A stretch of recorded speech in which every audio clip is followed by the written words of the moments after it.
First time Samsung will have zero involvement in the chipset of the Galaxy S23 series. No more Exynos and no more Samsung's poorly processed Snapdragon chips. Only top-level stuff. Rejoice, oh my Galaxy Knights, as the savior Qualcomm is here.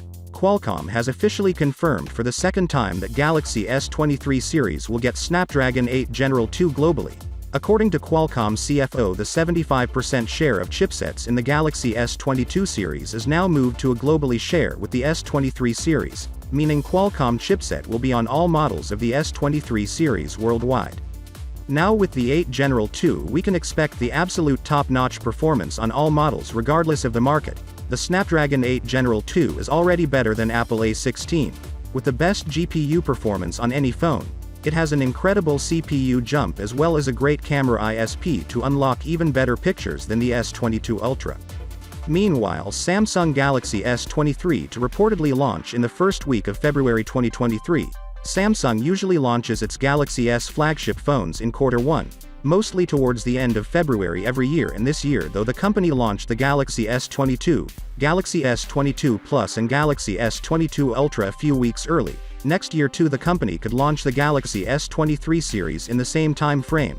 According to new report from South Korea, the Galaxy S23 will be unveiled during the Galaxy Unpacked 2023 event in the first week of February.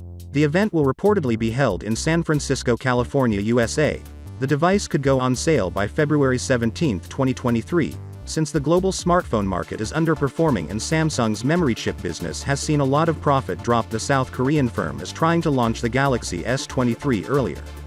This could help the company and gain higher sales compared to its competitors. Samsung stayed in during his Q3 2022 earnings call, that is trying to increase the share of its high-end phones to improve profitability.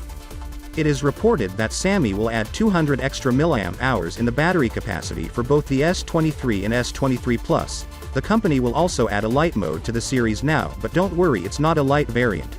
This mode prioritizes battery life and running cool over absolute performance.